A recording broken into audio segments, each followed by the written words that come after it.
सभी पत्रकार बंधुओं को नमस्कार। उत्तर प्रदेश में योगी आदित्यनाथ जी की सरकार उस कहावत को चरितार्थ करने में लगी हुई है कि जबरा मारे रोए न दे। मारेंगे भी, कष्ट में भी रखेंगे, तकलीफ में भी रखेंगे, लेकिन अगर रोओगे तो फिर आपको मारेंगे।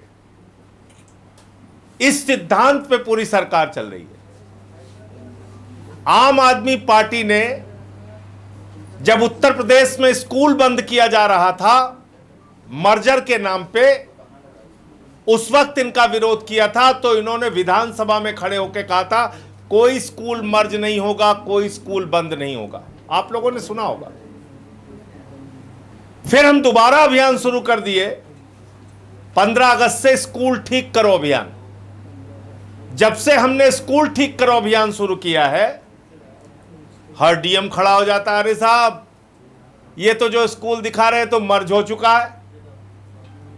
अरे भाई, जब योगी आदित्यनाथ ने विधानसभा में कह दिया, योगी आदित्यनाथ जी के शिक्षा मंत्री ने कह दिया विधानसभा के अंदर कि कोई स्कूल उत्तर प्रदेश में नहीं बंद होगा, तो फिर आप मर्जर कैसे कर रहे हैं? इसका मतलब आपने विधानसभा में उत्तर प्रदेश के सबसे बड़े सदन में आपने झूठ बोला, क्योंकि वहां तो कहा आपने कोई स्कूल बंद नहीं होगा। फिर आपने अब आप नया नाटक शुरू कर दिए हैं, कह रहे हैं नहीं हमने तो ये स्कूल मर्ज कर दिया था। मर्ज कर दिया था तो नया पता क्या है उसको बताने के लिए तैयार नहीं। भाई, जिस स्कूल को उठा के कहीं मर्ज किया तो यू डायस पे उसको ऑपरेशनल उसी जगह पे क्यों दिखा रहे हो? दिखा दो कि यह स्कूल मर्ज हो चुका है दूसरी जगह, क्योंकि जब आप मर्ज दिखाएंगे तो सारी विपक्ष की पार्टियां पूछेंगी कि भैया विधानसभा में मुख्यमंत्री जी आपने तो कहा था कोई स्कूल मर्ज नहीं होगा, कोई स्कूल बंद नहीं होगा। अब आप ये मर्जर कैसे दिखा रहे हैं? तो यू डायस पे आप स्कूलों को चला रहे हैं। और वैसे भी जो स्कूल आपने मर्ज नहीं किया, बंद नहीं किया, उन स्कूलों को भी आपने बदहाल रखा हुआ है। और मुझे खुशी है, प्रसन्नता है इस बात की कि आम आदमी पार्टी के स्कूल ठीक करो अभियान के बाद आज उत्तर प्रदेश की सरकार जागी है और उन्होंने कहा 604 करोड़ रुपए बेसिक स्कूलों को ठीक करने के लिए हम खर्च करेंगे। इसका मतलब बहुत अच्छी बात है। मैं चाहता हूं सरकार ऐसे ही नींद से जागे और समस्याओं को सुने। 604 करोड़ रुपए आप कह रहे हैं कि हम स्कूलों की हालत को ठीक करने के लिए खर्च करेंगे, और उसकी पहली किस्त भी शायद 300 करोड़ के आसपास रिलीज हुई है, ऐसी खबर मैं सुन रहा था। तो देखिए, हमारा कोई विरोध आपसे लाठी चलाने का नहीं है, हमारा कोई विरोध आपसे गोली चलाने का नहीं है, हमारा कोई जमीन जायदाद का झगड़ा नहीं है कि हम आपसे लाठी लेके लड़ने आ गए हैं। अगर आपने 604 करोड़ रुपए स्कूलों को ठीक करने के लिए खर्च करने का मन बनाया है, घोषणा की है, तो आपकी सिर्फ हवाई घोषणा पे हम यकीन नहीं करेंगे। हम 1 महीने तक अपने आंदोलन का स्वरूप बदल रहे हैं। अब हम 1 महीने तक अपने जिलाध्यक्षों से, अपने कार्यकर्ताओं से, अपने पार्टी के नेताओं से अपील कर रहे हैं कि आप अपने जिले, अपने इलाके के बदहाल स्कूलों के बारे में बेसिक शिक्षा अधिकारी और मुख्यमंत्री कार्यालय को सूचना दीजिए, लिखित सूचना दीजिए कि स्कूल बदहाल है, इसको ठीक किया जाए। और उसमें 600 करोड़ लग रहा है या 6000 करोड़ रुपए लग रहा है, उससे हमें मतलब नहीं, आपको स्कूल ठीक करना ही होगा। तो उसकी धनराशि आपको बढ़ाना हो तो बढ़ाइए, लेकिन अब आम आदमी पार्टी उत्तर प्रदेश के सभी जिलों में यह अभियान चलाएगी कि जितने भी स्कूल बेकार हैं, जर्जर हैं, टॉयलेट का इंतजाम नहीं है, बच्चों के लिए मिड डे मील में खाना अच्छा नहीं मिलता, डेस्क बेंच का इंतजाम नहीं है, जहां पर बाउंड्री नहीं है, उन स्कूलों को ठीक कराने के लिए बीएसए को, शिक्षा निदेशक को और उत्तर प्रदेश के मुख्यमंत्री को लिखित रूप से उसकी सूचना और कार्रवाई की अपील करेगी, सूचना देगी और कार्रवाई की अपील करेगी।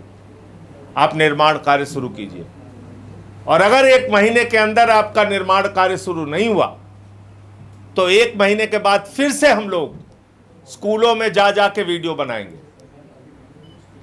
स्कूलों में जा जा के वीडियो बनाएंगे, स्कूलों की सच्चाई को दिखाएंगे, स्कूलों की बदहाली को दिखाएंगे और आपसे सवाल पूछेंगे। इस बीच आपकी जानकारी के लिए बता दूं कि हमारे कई साथियों पे मुकदमा कर दिया गया। इमरान लतीफ जी पे मुकदमा कर दिया गया। इमरान लतीफ पे जिस वीडियो को बनाने के अपराध में मुकदमा किया गया है, पहली बात तो वो वीडियो उन्होंने तब बनाया था जब स्कूल की छुट्टी हो चुकी थी। स्कूल की छुट्टी होने के बाद उन्होंने ये वीडियो बनाया था, जैसा कि आप जानते हैं, मैंने कहा और इनके ऊपर FIR कर दी गई। के अंदर नफरत की राजनीति करने वाले नेता, और वहां पे कोई मौजूद नहीं था, स्कूल की जर्जर हालत को इन्होंने दिखाया। दूसरा, हमारे साथी मुकेश सिंह, जो बनारस के पूर्व जिला अध्यक्ष हैं, हमारे प्रदेश के प्रवक्ता हैं, उनके ऊपर FIR दर्ज कर दी गई। और FIR क्या कह रहे हैं? कह रहे हैं वीडियो भ्रामक है। यह है उस विद्यालय की डिटेल जो यूडाइस पे मौजूद है। इस विद्यालय को आप ऑपरेशनल दिखा रहे हैं, चला हुआ दिखा रहे हैं, और जब बिल्डिंग का स्टेटस इसमें खोजा जा रहा है कि इस विद्यालय के बिल्डिंग का स्टेटस क्या है, तो इसमें कहीं नहीं लिखा हुआ है कि शिफ्टेड। आज डीएम वाराणसी कह रहे हैं स्कूल शिफ्ट हो गया, स्कूल शिफ्टेड हो गया। तो बिल्डिंग स्टेटस में दिखाइए शिफ्ट हो गया।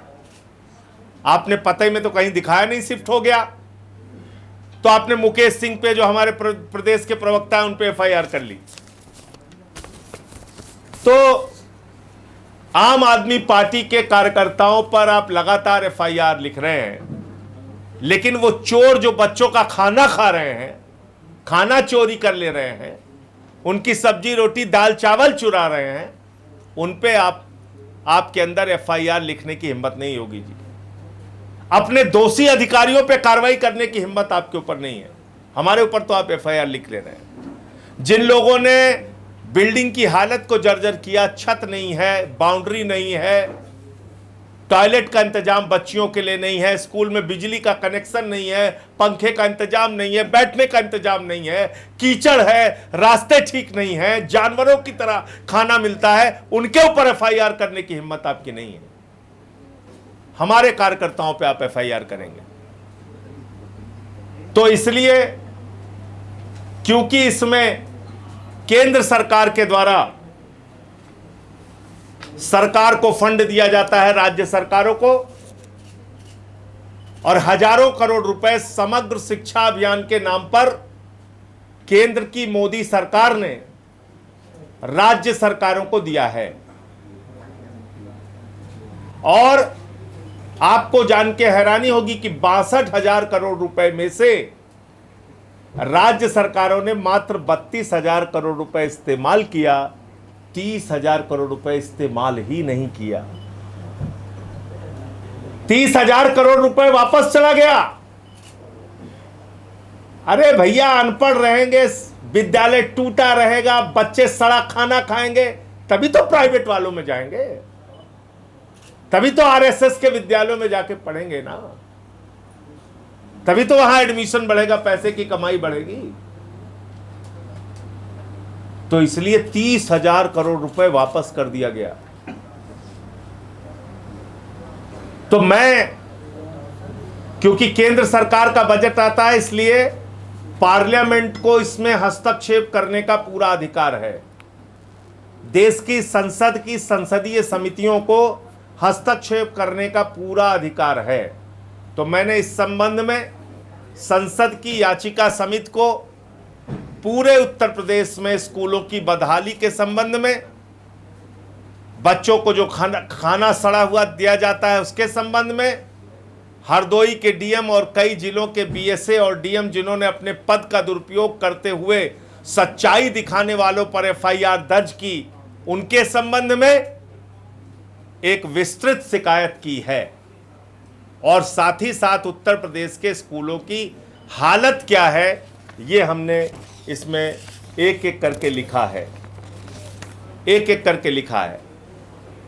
और मांग की है याचिका समिति से कि इस पूरे मामले की जांच कराई जाए संसद की जो कमेटी है उसके द्वारा, और यहाँ के अधिकारियों को बुला के कि केंद्र सरकार के पैसे का इस्तेमाल कहाँ कितना किया, कितनी गड़बड़ी की, कितना घोटाला किया, और जो घोटाला किया हो तो उस पर कार्रवाई के लिए काम ये याचिका समिति करे। इसके अलावा समग्र शिक्षा अभियान में ये बताया गया है कि हम जिस महान उत्तर प्रदेश में रहते हैं, हम जिस महान उत्तर प्रदेश के नागरिक हैं, जहां पर हमारे प्रधानमंत्री हमारे नौजवानों को गोबर से रोजगार देने के लिए एक महत्वाकांक्षी योजना लाने की बात करते हैं, जिस प्रदेश में गांव-गांव में कब्रिस्तान के बदले शमशान बनाने के लिए हमारे प्रधानमंत्री का ड्रीम प्रोजेक्ट है कि लोग यूपी वाले मरते रहें और इनके लिए हम गांव-गांव में शमशान बनाते रहें, पढ़ाई लिखाई रोजगार जाए चूल्हे भार में। उस प्रदेश में जहां पर खाने के लिए बच्चों को मिड डे मील में नमक रोटी मिल रही है, हमारे ऊपर तो बहुत गुस्सा कर रहे हैं योगी जी, आपकी सरकार पे कौन गुस्सा करेगा जरा बताइए। ये 9,000 करोड़ रुपए समग्र शिक्षा अभियान में आपकी सरकार ने बिना इस्तेमाल किए वापस कर दिया। 9,000 करोड़ रुपए। आज हमारे अभियान के बाद आपको 604 करोड़ रुपए रिलीज करना पड़ रहा है। आप अगर ये 9,000 करोड़ रुपए उत्तर प्रदेश के बच्चों के शिक्षा को बेहतर करने के लिए खाली इस्तेमाल कर दिए होते तो आज हमें टूटी हुई बाउंड्रियां दिखाने की ज़रूरत नहीं पड़ती, ये सड़े हुए खाने दिखाने की ज़रूरत नहीं पड़ती, ये कीचड़ की सड़कें दिखाने की और बदहाल टॉयलेट दिखाने की ज़रूरत नहीं पड़ती। तो गुनाह करें आप, गलती करें आप, गलती करें आपके अधिकारी, चोरी बेईमानी करें आपके अधिकारी और उसकी सज़ा भुगते हमारे बच्चे, और उसके साथ साथ आपकी तानाशाही का आलम यह है कि आप एफआईआर भी करेंगे। तो ये पूरा विषय आपके सामने मुझे रखना था। नंबर 1, संसद की याचिका समिति के सामने मैंने पूरे उत्तर प्रदेश के स्कूलों की बदहाली के संबंध में शिकायत की है और कार्रवाई की मांग की है। नंबर 2, जो एफआईआर हमारे साथियों पर हुई है उनकी कानूनी भी लड़ाई लड़ेंगे, और उन जनपदों में जो भ्रष्टाचार हुआ है उस पर एफआईआर दर्ज कराने के लिए मैं अपनी ओर से प्रार्थना पत्र दूंगा कि एफआईआर उन चोरों, बेईमानों, भ्रष्टाचारियों पे किया जाए जिन्होंने स्कूल की ये हालत बनाई है। नंबर 3, आपको मैंने बताया कि किस तरह से अंडर यूटिलाइज्ड है फंड, जो फंड केंद्र सरकार के द्वारा भी मिला उसको इस्तेमाल नहीं किया गया स्कूलों के विकास के लिए। नंबर 4, अब हमारा अभियान 1 महीने तक उसका स्वरूप बदल के हम स्कूलों की शिकायत बीएसए, शिक्षा निदेशक और मुख्यमंत्री कार्यालय से करेंगे, और 1 माह का समय दे रहे हैं कि टेंडर करके उन स्कूलों को, जो भी आपका प्रोसेस होता है, उन स्कूलों की दशा ठीक करने का काम कीजिए। वहाँ के मिड डे मील की व्यवस्था से लेके जो भी वहाँ इंफ्रास्ट्रक्चर में गड़बड़ी है उसको सही करने का काम कीजिए। मुझे इतनी बात कहनी थी। आपका प्रश्न कोई हो तो पूछ सकते। संजय जी, जौनपुर में चीनी की महंगाई को लेकर एक लेखपाल ने पोस्ट डाली, उसके बाद उस पर भी कार्रवाई हो गई। जी हाँ, मुझे पता चला अशोक यादव नाम के व्यक्ति ने, लेखपाल हैं, उन्होंने चीनी की महंगाई को लेकर वीडियो डाला, उनको सस्पेंड कर दिया गया। आम आदमी पार्टी अशोक यादव जी के साथ खड़ी है। और दूसरी बात मैं ये कहना चाहता हूँ, सरकार की चमचागिरी में अधिकारियों को इस प्रकार से अपने नैतिकता के मूल्यों को गिराना नहीं चाहिए। ये तो सरकारें आती जाती रहती हैं और सरकारों को हम चुनते हैं, हम ही बनाते हैं, हम ही बिगाड़ते हैं, यानी कि इस देश की जनता। तो अगर एक लेखपाल ने महंगाई से पीड़ित होकर जन भावनाओं को वीडियो बनाकर सामने लाने का प्रयास किया तो ऐसी क्या आपको दिक्कत है भाई कि आपने उसको सस्पेंड कर दिया? ये तो चमचागिरी की पराकाष्ठा है।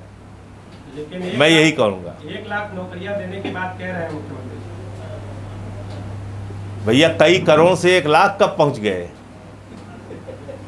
नहीं, वो जो नौकरियां मिलेंगी वो गोबर से मिलेंगी कि कंडी से मिलेंगी, कैसे मिलेंगी, कि गौमूत्र से मिलेंगी? उसका कुछ हमें बताया जाए ना, क्योंकि मोदी जी तो कह के गए थे गोबर से रोजगार मिलेगा यूपी वालों, तुमको गोबर से रोजगार मिलेगा, अडानी को माला माल मिलेगा। तो मोदी जी बता के गए थे। फिर उन्होंने एक बात ये भी बोला था कि हमको गांव-गांव में पूरा दिन रात मेहनत करके शमशान बनाना है कि यूपी वाले जल्दी जल्दी मरें और जाए शमशान में फूका जाए। इनका एक जने सांसदों कहा था कि जब धाए धाए धाए धाए फूका जाए तो मजा आई। तो जिस सरकार की प्राथमिकता जो है वो शमशान बनाने की होगी, उससे आप क्या उम्मीद कर सकते हैं? अब तो 3 महीना रह गया, 3 महीना में कौन सा 1 लाख रोजगार कहाँ दे देंगे मुझे तो नहीं मालूम है। टीचर्स की भर्ती इन्होंने निकाला नहीं, 2 लाख से ज़्यादा पद खाली थे और उसको भरने की बात इन्होंने कही थी, क्या हो गया उसका? तो इन बातों का कोई मतलब नहीं है। लेकिन आरक्षण को लेकर आपकी क्या राय है संजय जी? आरक्षण को लेकर पहले दिन से बिल्कुल स्पष्ट राय है, ना इधर ना उधर। भारतीय जनता पार्टी देश के संविधान और आरक्षण के लिए सबसे बड़ा खतरा है, नंबर 1। और नंबर 2, ये जो आंदोलन चलाया जा रहा है आरक्षण के विरोध में, ये उन नौजवानों और उन लोगों का आंदोलन नहीं है जो जंतर मंतर पे हैं। ये आंदोलन भारतीय जनता पार्टी के द्वारा चलाया जा रहा है। इस पूरे आंदोलन के पीछे भारतीय जनता पार्टी के लोगों की साजिश है। वो चाहते हैं पिछड़े दलित और सवर्ण आपस में लड़ते रहें और वो वोट का उल्लू सीधा करते रहें। आरक्षण संविधान के द्वारा दिया गया अधिकार है और इसको छीनने का हक किसी को नहीं है। ठीक है। आप गए थे अखिलेश यादव जी से मिलने के लिए, तस्वीरें वायरल हुई। तो मैंने उसको बताया, तो जो जब मैंने मिल के निकल के उसके बाद ट्वीट भी किया, तो मैंने स्पष्ट किया कि किस लिए मुलाकात करने गए थे। 69,000 शिक्षक भर्ती में जो पिछड़े वर्ग का आरक्षण खाया गया था वो भी विषय था। और अभी जो आरक्षण के खिलाफ एक आंदोलन चलाया जा रहा है भारतीय जनता पार्टी के द्वारा प्रायोजित करके, उसके संबंध में चर्चा हुई। तो मैंने ट्वीट करके उसकी सारी जानकारी दे दी थी मीटिंग के बारे में।